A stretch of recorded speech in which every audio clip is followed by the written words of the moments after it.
Hello, I am Julia Bushkova, and before I proceed to today's video, I would like to have your attention to the content of my channel.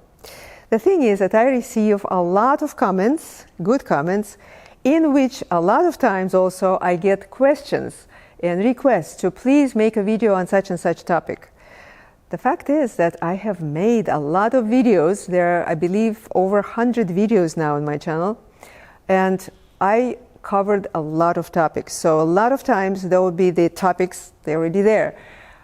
In order to find them, I created playlists. There's a playlist for the basics on the left hand, and on the right hand there are playlists on intermediate and advanced topics also for the left hand and for the right hand. There's a playlist for scales, which includes arpeggios, rather, the whole menu of them. There is a separate playlist for called Musicians' Health, or Violinists' Health actually, and more. Okay, so before you decide that you actually have not seen a video on my channel on such and such topic, please check it out. For that, of course, it really helps if you are a subscriber. It helps you and it helps me.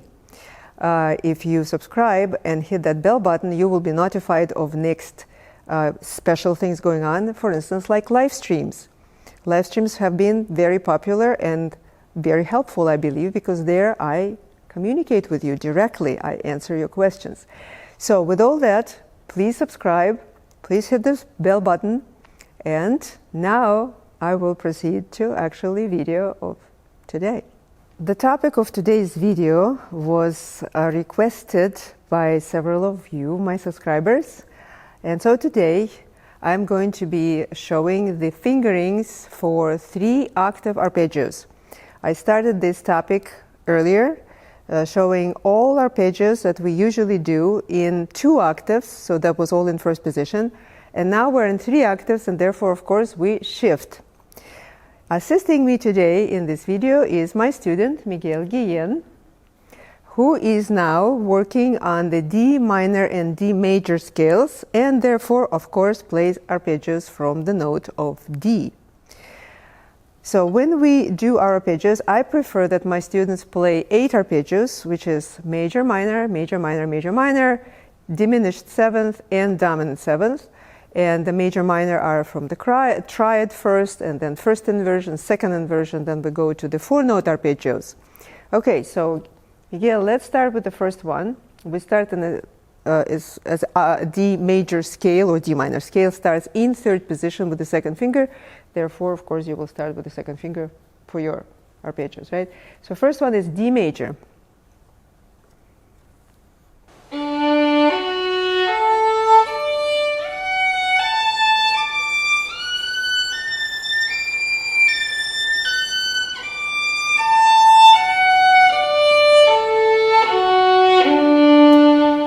That is correct. So the first shift that Miguel did was on A string from D to F sharp.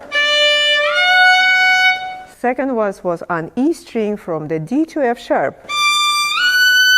Okay, so that first F sharp was with first finger both times. So here's 1, 1, and the second one was from 2 to 1.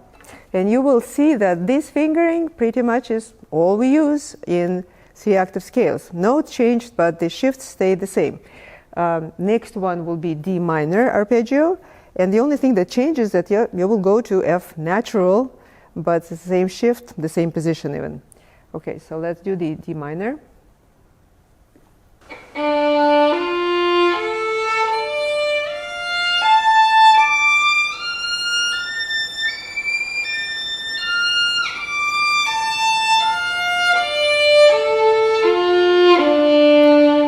Right, very good. And another thing that you probably noticed, that both times Miguel was going back onto the 4th finger all the way on E string. So on the way up, it's 2 shifts.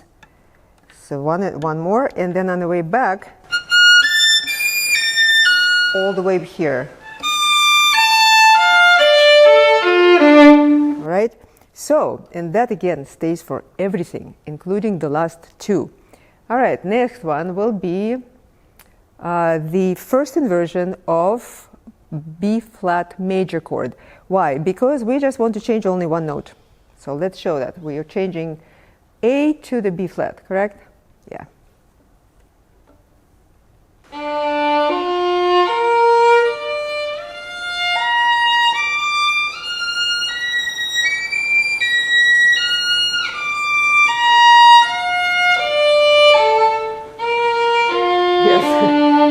Yes, we did change, and that's good that you corrected that.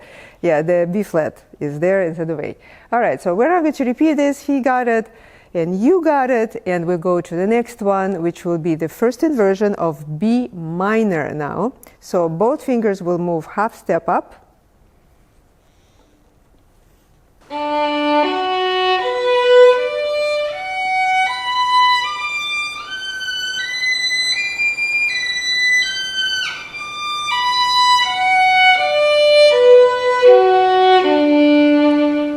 Exactly. Next one, changing one note only, will be the second inversion of G major arpeggio.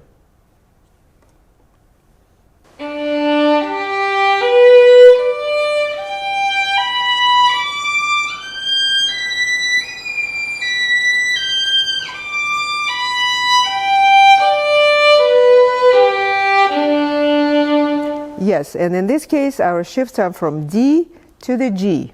That's the only difference. The note changed, the shift really didn't. And now G minor.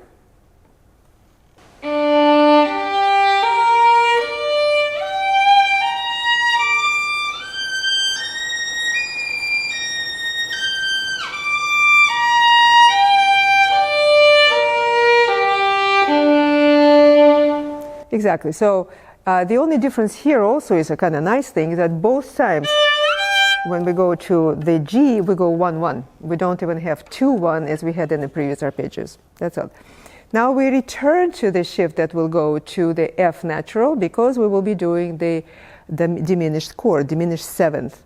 Okay, so in diminished seventh will be situation when on the A string, after your first initial shift to F natural, you will play 1, 3, 4, and you will put 2 on E string. So. And between G and D in your mind, between G sharp and D, there's of course a tritone because it's diminished chord. And the next shift again will be like in a D minor arpeggio to the F to the first finger. Okay, let's do that one.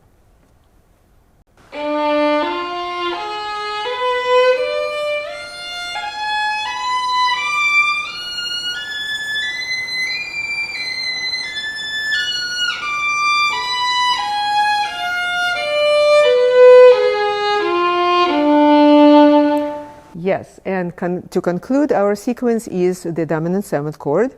And again, fingerings are almost identical to the diminished seventh, but you will go here and then playing 1, 2 on E string. That's the only difference. The rest of the fingerings is exactly the same as the previous arpeggio.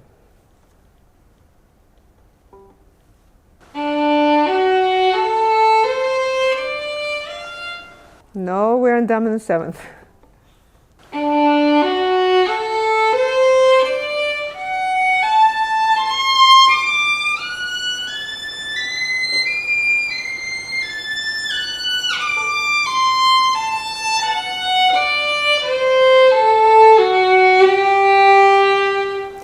That's correct. So on the way back, you can go either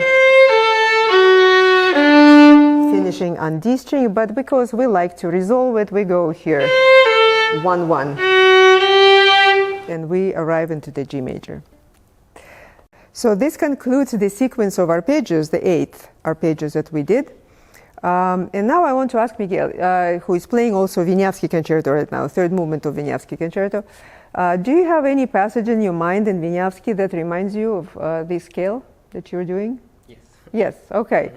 Maybe he can demonstrate to us where exactly in Wieniawski that takes place. Again, we're in the third movement.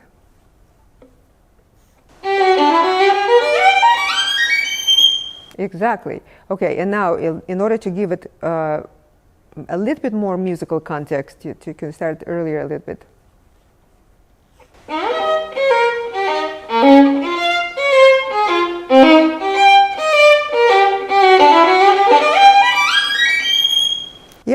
Very good. And you see, these arpeggios work so much better because Miguel also is practicing them in the scales, with his scales on the arpeggios that we were showing a bit earlier. Okay, so that's exactly why we need to practice arpeggios and scales separately and not only in our pieces, because it's really helpful. All right, well, Miguel, thank you so much. Of course. And before we finish, I would like you to please subscribe if you haven't yet. And I hope you will like this video, and you also press that bell button so you get all the notifications when there is something special going on. I will see you all later.